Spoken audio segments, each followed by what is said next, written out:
mesmo mudanças sendo necessárias, as pessoas que vão ser no mínimo possível afetadas negativamente vão ficar putas da vida, entendeu? Elas sabem que a mudança é necessária, mas no fundo elas preferem o passado, entendeu?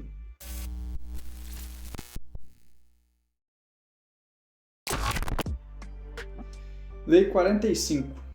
Pregue a necessidade de mudança, mas não mude muita coisa ao mesmo tempo.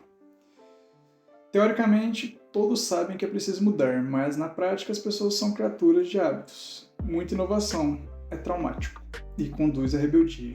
Se você é novo numa posição de poder ou alguém de fora tentando construir sua base de poder, mostre explicitamente que respeita a maneira antiga de fazer as coisas.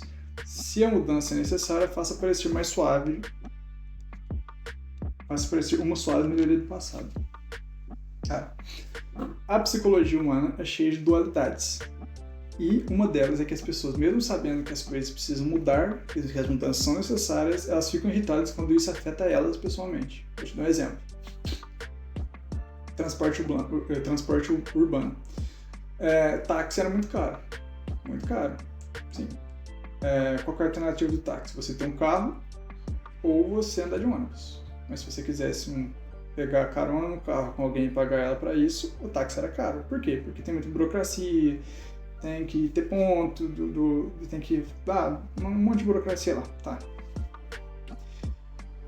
Aí apareceu o Uber. Uber revolucionou uma mudança necessária? Sim. Melhorou a mobilidade urbana. Facilitou, barateou, melhorou para todo mundo. E por que os taxistas ficaram putos mesmo assim? Porque afetou eles. Então, cara, mesmo mudanças sendo necessárias, as pessoas que vão ser no mínimo possível afetadas negativamente vão ficar putas da vida, entendeu? Elas sabem que a mudança é necessária, mas no fundo elas preferem o passado, entendeu?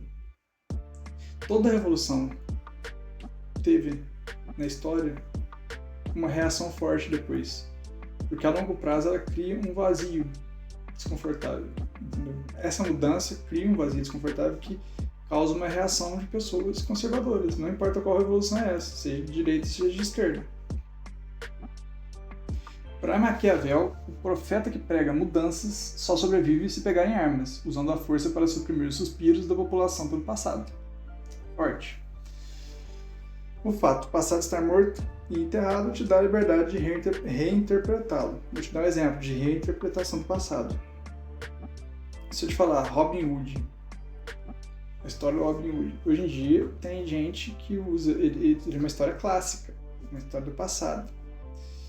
E as pessoas usam ele como exemplo de revolucionário, no sentido de roubar dos ricos para dar para os pobres. Inclusive, esse é o que provavelmente você achava que era a história do Robin Hood. Mas não. A história é de uma realeza, um governo que cobrava impostos excessivos da população pobre e o Robin Hood pegava esses impostos e devolvia para a população. Então, o Robin Hood não roubava do rico para dar para o pobre, ele roubava do Estado para dar para o pobre.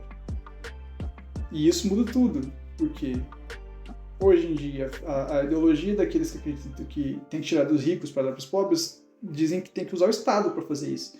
E aquele que rouba do Estado para dar para os pobres está querendo pegar de volta o dinheiro dos impostos. Então você está com uma diferença ideológica gigante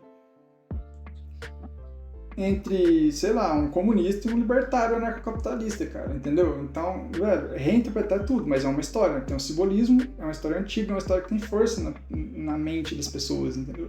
Então, reinterprete a história, reinterprete um acontecimento, reinterprete um simbolismo, reinterprete alguma coisa.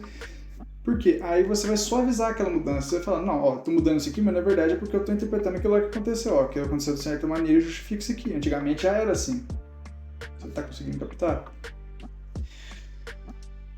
E aproveite para, durante essas mudanças, usar símbolos e valores do passado. Que aí você disfarça essa mudança e diminui as reações que as pessoas vão ter para poder te parar.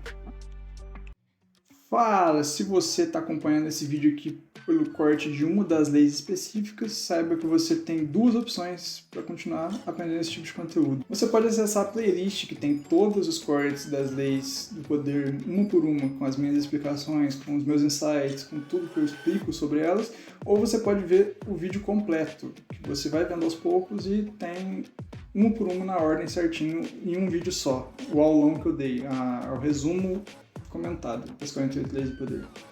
Então, clica aí.